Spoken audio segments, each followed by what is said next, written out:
I'm so out of breath from talking. Hi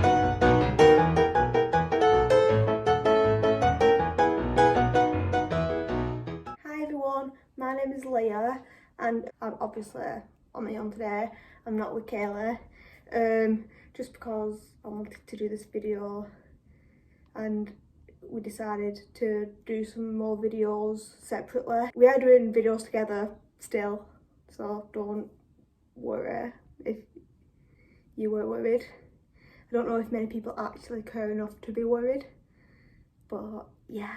So for today's video, I'm going to be giving you some of my personal tips on like what to include in your photography portfolio for a university interview. I'm also going to be going through my portfolio that I used for my university interviews. I had an interview at Salford Uni, Gloucester Uni and Leeds Arts. I got a conditional offer from Gloucester, an unconditional offer from Salford, and I just didn't get offered a place at Leeds. However, my interview didn't go too well there, so I'm telling myself that's why I didn't get the place, and it wasn't because of my portfolio. I won't go into much detail about that. The portfolio that I'm going to be showing you did get me an unconditional offer and a conditional offer, as well as obviously the interview. So yeah, I hope you enjoyed this video and I hope it helped. Please subscribe because we do post quite a bit of university related content, as well as like vlogs and other stuff that we think is interesting. So if you're interested in any of that, please subscribe, because we'll appreciate it. And yeah, if you have any questions about like university, you know, any of that stuff, please comment them down below. I will do my best to answer everything. So yeah, let's just get started with the video. Okay, so I just used one of these things for my portfolio, and I just put a black piece of paper through the front. So yeah, I am going to film the portfolio too. So yeah. Hi, so before I get into it, I apologise for the shine. All the photos are in plastic wallets, so it's going to be shining like my light onto it, but you should be able to see everything fairly well anyway, but I'd just like to apologise for that. However, this is the first photo in my portfolio. I decided to have this one first because I really wanted it in my portfolio just because I like the image, but I also couldn't pair it up with anything else. There was nothing that was like, you know, similar to this. And this photo I took in Greece in 2018. My sister spotted these pair of legs, and we all thought it was quite amusing and weird, so obviously I took the photo of it. Moving on to these two pieces, which are both of landscapes, which have been blurred with the motion blur tool in Photoshop. They've obviously been paired together because I use similar techniques to edit them. And then, you know, for the same reasons as the last pair of images, these two were put together because they're very similar. I can't actually remember where or why I took these. I think it was in my very first year of college, and it was for BTEC in art and design. Yeah, I just really like the detail in them, and it was just something I hadn't really done before. And yeah, I haven't seen many people do stuff like this with the focus on, like, you know, a certain part of the wall, especially in this one because it isn't very like appealing, the wall itself, if that makes sense. The next with these, which were also from Greece in 2018. I decided to put these two in black and white because when they were in colour, there was just too much going on. It was very busy. Yeah, there's just too many bold colours and it just kind of distracted you from the image itself. So yeah, they just looked a lot stronger in black and white. I guess these three are somewhat similar. I guess you could class them all as like documentary. Honestly, not the biggest fan of this image. I'm not 100% sure why I put it there. These two, however, I do really like. I remember being obsessed with this picture in college, and these two were taken on the same day, and yeah, this is like my documentary double page spread. And these two, I mean, I guess they were a bit more experimental, I guess, especially this one on the right. This one, I guess, is still a bit more documentary style, and this one was definitely a lot more experimental, but they both come under the category of portraiture. I remember really liking this one, I still do, and basically the meaning behind this one was we had to respond to the word vacant. I decided to do the vacancy of a person's sanity, and that's how that came about. And that was just in response to an artist I was looking at A level. Now these I put in because these were all from my favourite shoot at A level, and I just figured it would give me something to talk about in my interview. So I figured that they would ask me what my favourite image was. So yeah, not really a lot I could say about this apart from I really loved them at the time. I do have a new favourite shoot that I've done now since starting uni, but at the time, like, this was like the shoot that I loved. Now these two was to show my experimentation skills. I guess the more artistic as well, because obviously the drawing of the model there and the text here. And this one I also did in the dark room. I know it's not obvious that I did because I could have quite easily have written the text in Photoshop, but yeah, it is a photogram. These are a set of self-portraits I did for A level. Yeah, I thought they were really strong images, and yeah, not much more I can say apart from I put them in because I thought they were strong. And I ended with this one.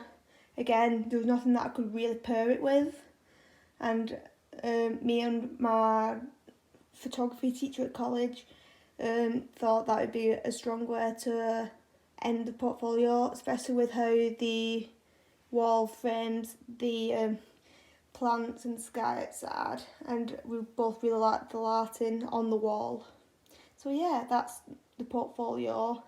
I know I've not explained like things in it very well, but yeah, I hope you've enjoyed looking at it, and now I'm going to tell you some tips on what you should include in your portfolio. Okay, so that was my portfolio that I used, and now I'm going to go on to the tips on what I think you should include in a portfolio if you have an interview at uni for photography. Now, I don't know if these tips will be good for any other subjects, so like fine art or graphics or whatever.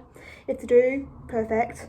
But if you're applying for courses like that, I can't guarantee that they will work, but I don't see why not, because, you know, they're very similar, I think, in the sense, I guess, yeah. So my first tip is to include a bit of everything, like include a bit of every genre of photography, you know, show some experimentation, because I remember at Gloucester, the lecturer who interviewed me said that he wishes it was a bit more experimental, the portfolio. So maybe, you know, put some prints from the darkroom into your portfolio, or, you know, yeah, don't just do, you know, however many black and white prints. You know, show them that you can shoot in colour, show them that you can do darkroom stuff. I mean, obviously, if you don't have access to a darkroom, then don't, but if you do, you know, put it in. Like, hi, look, I can use a darkroom, and this is what I can produce in a darkroom. Personally, when I was applying for uni, I didn't know what I wanted to actually do. I knew I wanted to do photography, but I didn't know if I wanted to do portraiture or travel or product or landscape, etc. So I included a bit of everything, and I told them, hi, I don't know what I want to do. And I told them that was part of the reason why I was going to university. Like, listen, I don't know what I want to do. I've shown you everything that, I have done in the past. And, part of the reason I'm coming to uni is because I want, I'm hoping to come out of the degree, with a degree obviously, and knowing for certain what I want to do, or at least have an idea of that kind of thing I want to, personally I wanted to know exactly what I wanted to do when I left uni, and I do know now what I want to do once I graduate. I want to go into product photography. If you remember my portfolio, there was 0 product photography in, because at the time I was like at a tie between portraiture and travel, and product just hadn't really crossed my mind at all. But now, after experimenting with it at uni, I know that's what I want to do. I know that's got nothing to do with his portfolio, like me telling you what I want to do now, but I think if you include a bit of everything, they know that you're capable of doing a lot of stuff. Like, I feel like even if you know what you want to do, just showing them that,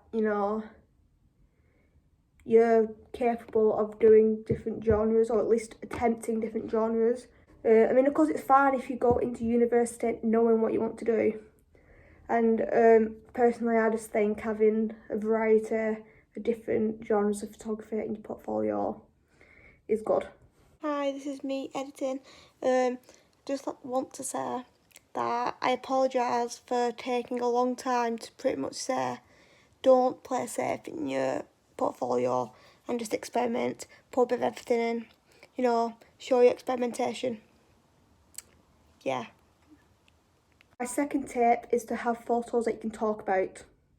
So, if, use your favourite photos. They don't have to be perfect. Like my Mad Hatter photos that I showed, looking back now, they aren't great, but at the time they were my favourite images, and it was my favourite shoot that I'd ever done, and I knew it would give me something to talk about if they ask about those images or ask me what my favourite one is. And the first image of the legs in Greece, I knew that had a story behind it. I knew we'd gone into the local town of where we were staying. My sister found it, and we all found it really unusual and just weird. And it reminds me of that day in Greece. I'm not going to go into detail, but it was quite a funny day. And so even though anybody else looking at it, like, haha, that's funny, like, it has more of a meaning to me. And I explained that to them when I had my interview at Salford, at least. I can't remember if I did at Gloucester or Leeds. Honestly, I would include a couple of black and white images, because the 2 black and white images that were also in Greece, I made those black and white because the colours were too overpowering, and it kind of distracted you a bit, and you couldn't really focus on the image itself. So personally, me and my A-level teacher, photography teacher and tutor at college, just said, what, these will be better in black and white.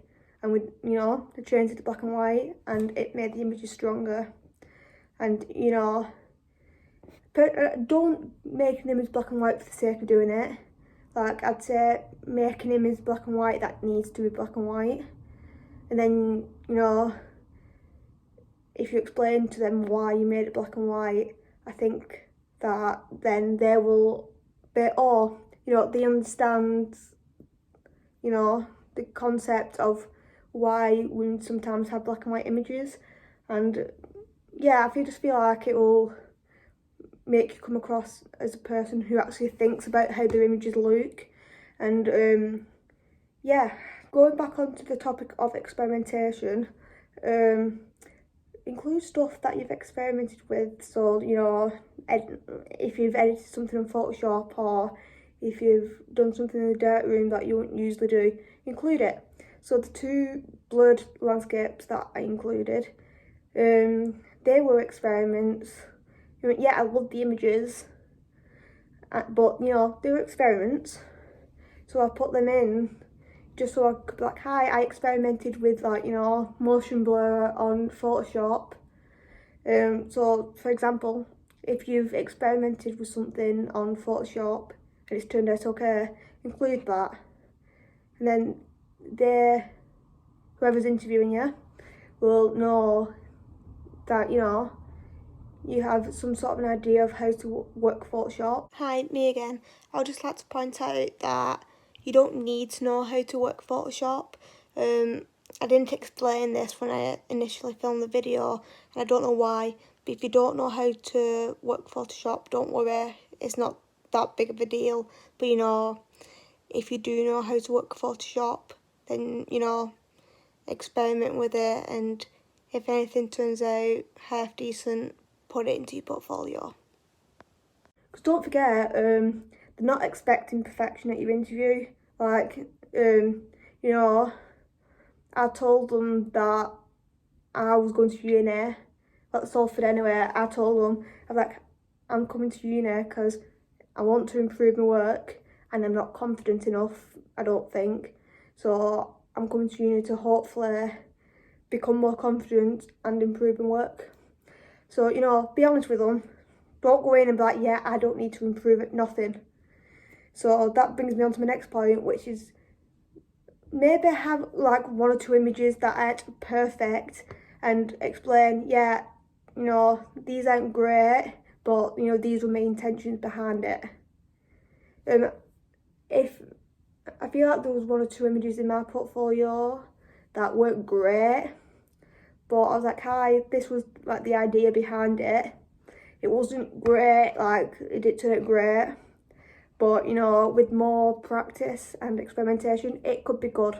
Also, I apologise if I'm rambling. I've not actually written any points down, so I'm just kind of making it up on the spot, so that's fun. I feel like I need to have more points in there. Okay, so I can't actually think of any more points at the moment. However, if you want another video on, you know, portfolios or interviews for uni, please let me know in the comments, and please subscribe. I am planning on doing a video about specifically interview tips at university. I might do that one with Kaylee, but, you know, if you do want to see that, subscribe. I don't know when that will be up, but, you know, if you do need advice on something relating to uni, like I've said multiple times now, comment it down below. We'll either apply with our answer, or we'll make a video out of it. So yeah, that's all for today's video. If you've made it this far, thank you. If you enjoyed it, subscribe, like the video. I don't think there's anything else to say apart from see you all in the next video. Bye.